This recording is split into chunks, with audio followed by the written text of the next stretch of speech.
I never imagined I would betray my best friend, especially not in the way I did. But life sometimes takes unexpected turns, leading you down paths you never thought you'd walk.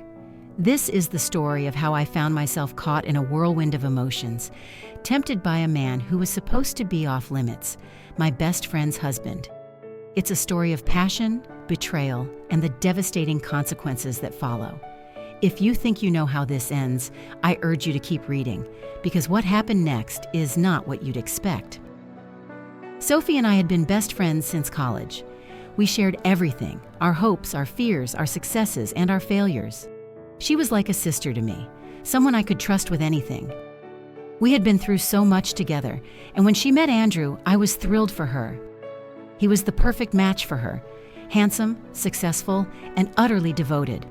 Their wedding was a beautiful affair, and I stood by Sophie's side as her maid of honor, genuinely happy for the life she was about to start with him. Andrew and I got along well from the beginning. He was charming, intelligent, and had a way of making everyone around him feel comfortable. Over the years, we grew closer, as friends do when they're brought together by a mutual love for someone else. We would often hang out together, the three of us, and I never thought anything of it. He was Sophie's husband after all, and I saw him as an extension of her.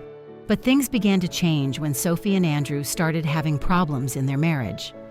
It wasn't anything dramatic at first, just the normal stresses that come with life: work, finances, the pressures of trying to start a family. Sophie confided in me about their struggles, her frustrations, and her fears that their marriage wasn't as strong as it once was. I tried to reassure her, to offer advice and support, but I could see the toll it was taking on her. Andrew, on the other hand, seemed to be handling it well, or at least that's what I thought. He never complained, never let on that anything was wrong. But there were little signs, moments when I noticed the tension between them, the way they seemed to be drifting apart.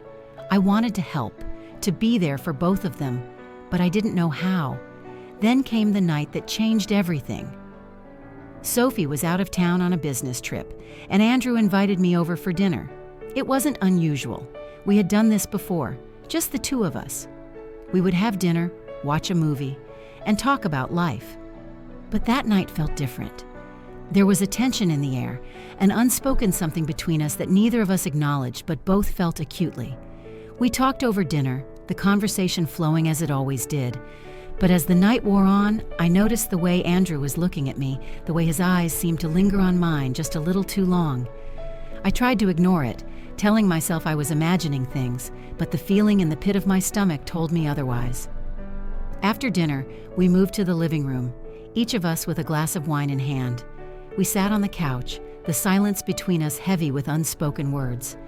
I could feel the distance between us shrinking, the tension building with every passing minute.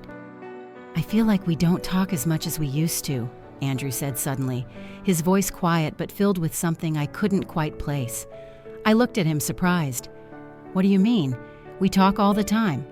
He shook his head, his eyes searching mine. "Not like we used to, not like this." There was something in his gaze, something that made my heart race in a way it shouldn't have. I tried to brush it off, to ignore the way I was feeling, but it was impossible. The pull between us was too strong, too powerful to deny. "I've missed this," he continued, his voice barely above a whisper. "Just being able to talk to you, to be with you." My heart skipped a beat, and I felt a flutter in my chest that I hadn't felt in a long time. I told myself it was just the wine, that I was reading too much into his words, but deep down, I knew that wasn't true. I missed it too. I missed the ease of our conversations, the way he made me feel like I was the only person in the room. "I've missed it too," I admitted, my voice soft. Andrew reached out and took my hand in his touch sending a jolt of electricity through me. "Can I tell you something?" he asked, his eyes locked on mine. I nodded, my heart pounding in my chest. "Of course." He hesitated, as if searching for the right words. "I can't stop thinking about you," he finally said, his voice trembling slightly. "I know I shouldn't, but I can't help it." His words hit me like a ton of bricks, and I felt a rush of emotions I couldn't begin to untangle. This was Andrew, my best friend's husband, the man who was supposed to be untouchable. How could I feel anything for him? How could I even entertain the thought of betraying Sophie like this? I never thought I'd be the kind of person to betray someone I loved, especially not someone as close to me as my sister. But life has a way of testing your resolve in ways you never expect. And before you know it, you're standing on the edge of a choice you never thought you'd have to make. This is the story of how I found myself in a forbidden affair with my sister's husband, a man I should have seen as family, not as someone to be desired. It's a story of passion, guilt, and the devastating consequences that follow. If you think you know how this ends, I promise you it's not what you expect. Keep reading, because the truth is always more complicated than it seems. My sister Emily has always been the one who seemed to have it all together. She was the golden child, the one who excelled at everything she did, whether it was academics, sports, or her career. I admired her, envied her even, but I never resented her.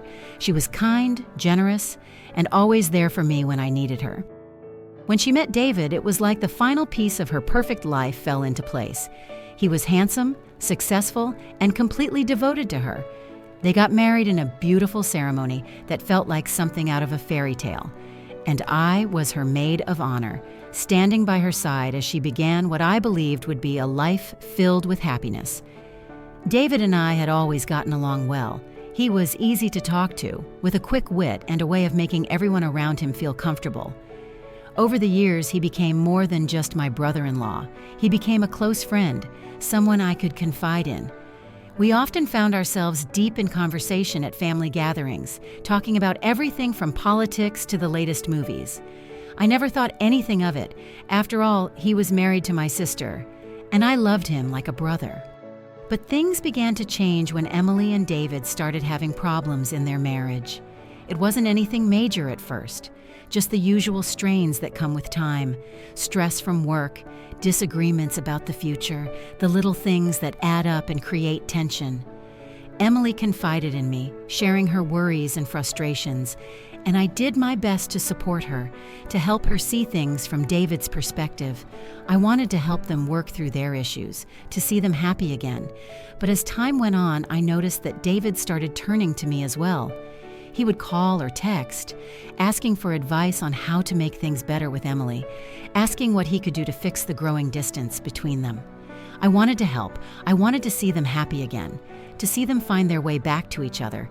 But the more we talked, the more I found myself feeling something I shouldn't have. I started noticing the way David looked at me, the way his eyes would linger just a little too long, the way his voice would soften when we talked about personal things. At first, I brushed it off, telling myself I was imagining things, but the feelings kept growing, becoming harder to ignore. I knew it was wrong, knew I was crossing a line, but I couldn't help it. I was drawn to him in a way I didn't understand, in a way I knew I shouldn't be. It all came to a head one evening when Emily was out of town for a work conference. David invited me over for dinner, saying he didn't feel like eating alone. It wasn't unusual for us to hang out when Emily was away. We'd done it plenty of times before, but this time felt different. There was a tension in the air, an unspoken feeling between us that neither of us acknowledged, but both felt acutely. We had dinner together, the conversation flowing easily as it always did. But as the night wore on, the atmosphere between us grew more charged. I could feel the distance between us shrinking, the tension building with every passing minute. After dinner, we moved to the living room, each of us with a glass of wine in hand. We sat on the couch, the silence between us heavy with unspoken words. "I feel like we don't talk as much as we used to," David said suddenly, his voice quiet but filled with something I couldn't quite place. I looked at him surprised. "What do you mean?" "We talk all the time." He shook his head, his eyes searching mine. "Not like we used to, not like this." There was something in his gaze, something that made my heart race in a way it shouldn't have. I tried to brush it off, to ignore the way I was feeling, but it was impossible. The pull between us was too strong, too powerful to deny. "I've missed this," he continued, his voice barely above a whisper. "Just being able to talk to you, to be with you." My heart skipped a beat, and I felt a flutter in my chest that I hadn't felt in a long time. I told myself it was just the wine, that I was reading too much into his words. But deep down, I knew that wasn't true. I missed it too. I missed the ease of our conversations, the way he made me feel like I was the only person in the room. I've missed it too, I admitted, my voice soft.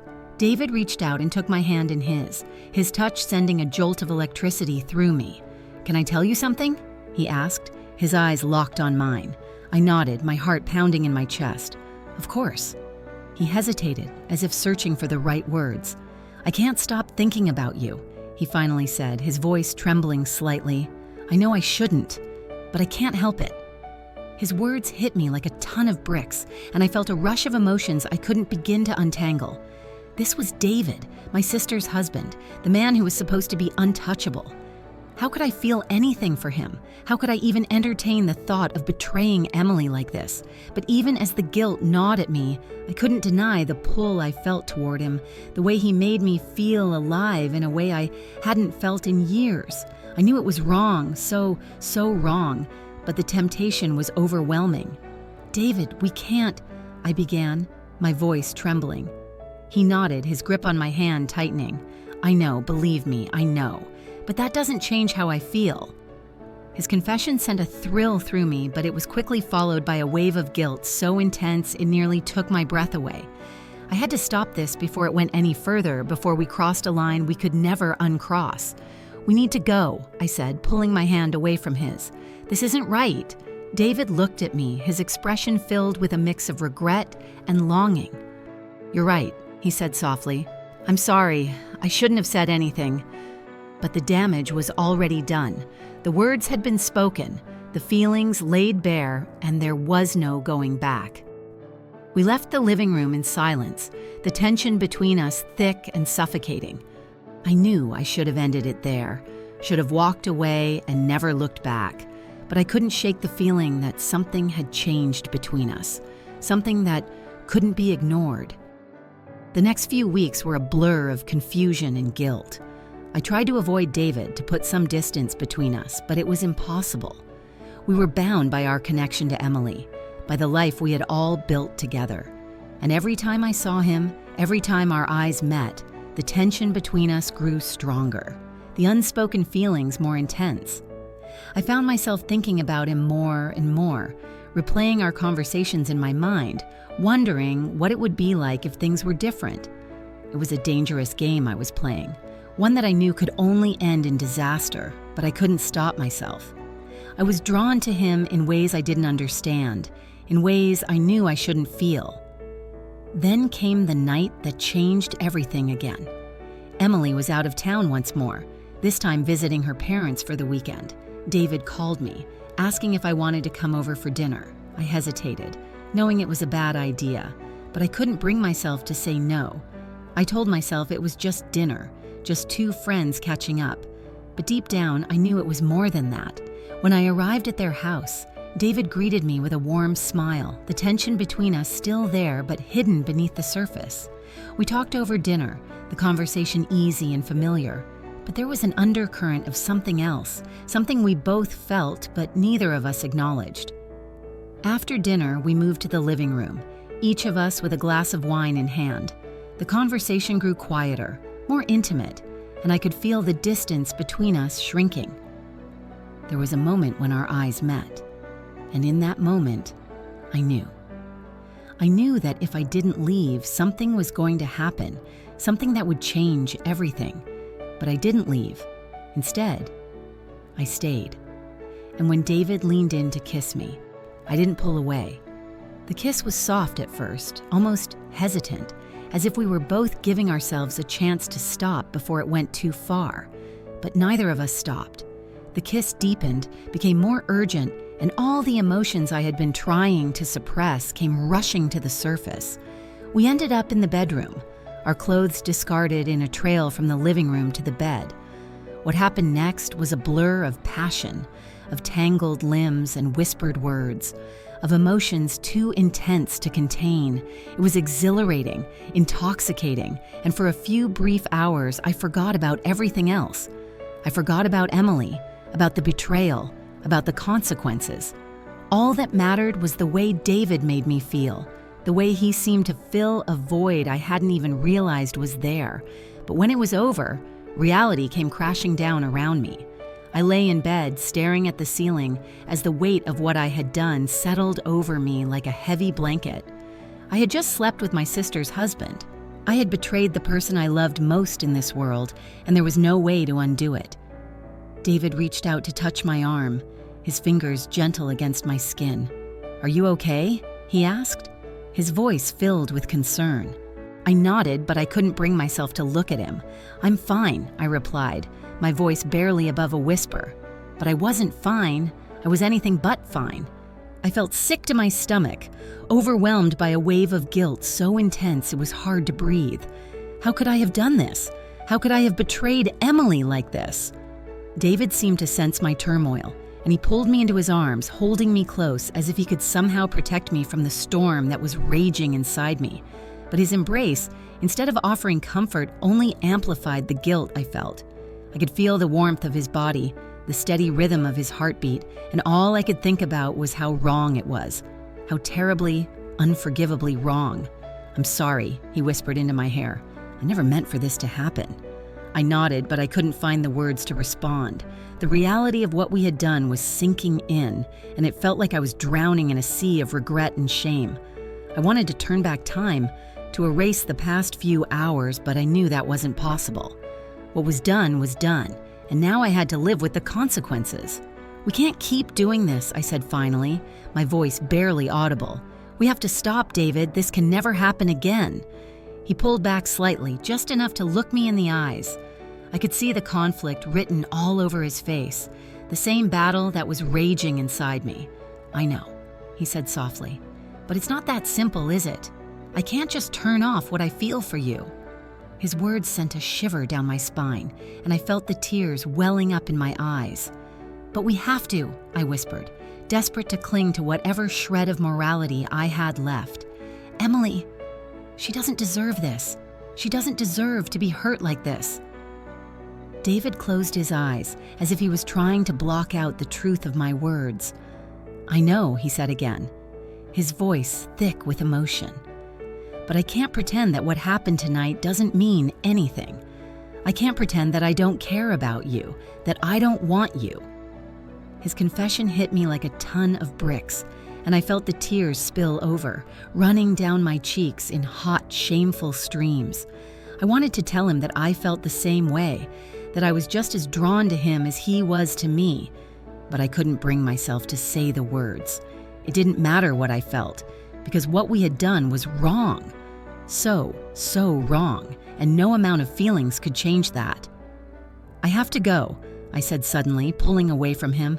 I couldn't stay there, couldn't bear to be in that bed, in that house, for another second. I needed to get away, to put as much distance between myself and this mistake as possible. David didn't try to stop me. He watched in silence as I quickly got dressed, my hands shaking so badly that I could barely manage to button my shirt. I could feel his eyes on me the whole time, and it took every ounce of willpower I had not to break down completely. When I was finally dressed, I turned to leave, but David's voice stopped me in my tracks. "Please don't hate me," he said softly, his voice filled with a vulnerability I hadn't heard before. "Please don't hate yourself." I couldn't bring myself to respond. I just turned and walked out of the room, out of the house, into the cold night air that hit me like a slap in the face. I felt like I was in a daze as I made my way to my car, my mind racing with 1,000 different thoughts, none of them coherent. The drive home was a blur. I couldn't focus on anything other than the overwhelming guilt that was consuming me. The image of Emily's smiling face flashing in my mind like a cruel reminder of what I had just done. How could I face her after this? How could I look her in the eye knowing that I had betrayed her in the worst possible way? When I finally got home, I collapsed onto my bed, the weight of everything crashing down on me all at once. I cried until I had no tears left, my body shaking with the force of my sobs. I had ruined everything. My relationship with Emily, her marriage, my own sense of self-worth. I didn't know how I was going to pick up the pieces, how I was going to move forward from this. The days that followed were some of the darkest of my life. I tried to avoid Emily as much as possible, making up excuses whenever she wanted to hang out or talk. I couldn't bear to face her, couldn't bear the thought of her finding out what I had done. But at the same time, the guilt was eating me alive, gnawing at me every second of every day. I knew I couldn't keep this secret forever, but I didn't know how to confess, how to tell her the truth without destroying her. And then, just when I thought things couldn't get any worse, they did. It was a Saturday afternoon, and I was at home trying to distract myself with work when my phone rang. It was Emily. I hesitated for a moment, my heart racing, before I answered. "Hey, Em," I said, trying to keep my voice steady. "Can you come over?" she asked, her voice sounding strangely flat. "Sure," I replied, the pit in my stomach growing. "I'll be right there." The drive to her house felt like an eternity. I couldn't shake the feeling that something was wrong, that she knew. But I pushed the thought aside, trying to convince myself that I was just being paranoid. When I arrived, Emily greeted me at the door with a strained smile, her eyes red and puffy, as if she'd been crying. "Are you okay?" I asked, my heart sinking. "I just need to talk to you," she said quietly, leading me into the living room. We sat down on the couch, the silence between us heavy and uncomfortable. I could feel my pulse quickening, my palms sweating as I waited for her to speak. "I don't know how to say this," she began, her voice trembling, "but I think something's going on between you and David." Her words hit me like a punch to the gut, and I felt the color drain from my face. "What are you talking about?" I asked, my voice shaky. Emily looked at me, her eyes filled with hurt and betrayal. "I'm not stupid," she said softly. "I've seen the way you two look at each other, the way you've been avoiding me. I found messages on his phone, messages from you. I felt like the world was collapsing around me.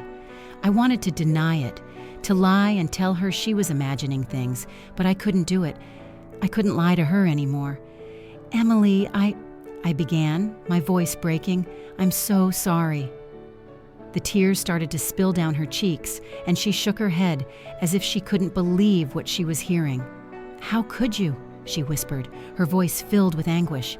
"How could you do this to me, to us?" I wanted to reach out to her, to comfort her, but I knew I had no right. I had betrayed her in the worst possible way, and there was nothing I could say or do to make it better. "I never meant for this to happen," I said, my own tears falling. "I never wanted to hurt you." "But you did," she replied, her voice rising.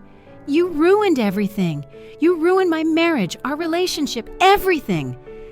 I couldn't argue with her. She was right. I had destroyed everything that mattered to me, and now I was left to face the consequences. "Get out," Emily said suddenly, her voice cold and hard. "I don't ever want to see you again." I felt like I had been slapped. I had known this was coming, had known that our relationship was over the moment I crossed that line with David, but hearing her say it was like a knife to the heart. I wanted to beg for her forgiveness, to plead with her to give me another chance, but I knew it was useless. I had lost her, and there was no getting her back. Without another word, I got up and left, the weight of my guilt pressing down on me like a physical burden.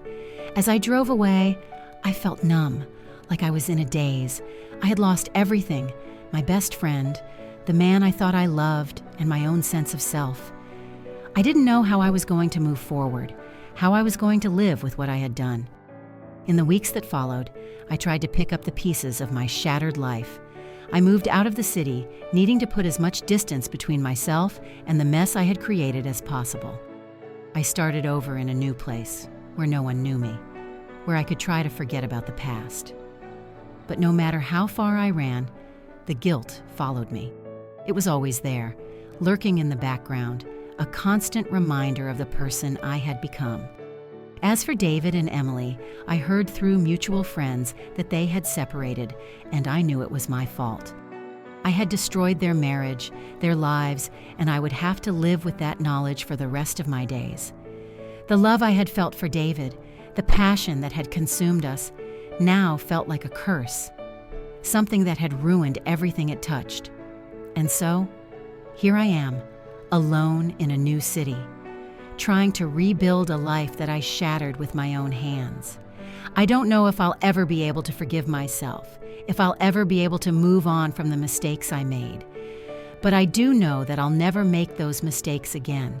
I'll never betray someone I love like that again, because I've learned the hard way that some lines, once crossed, can never be uncrossed, and some betrayals can never be forgiven.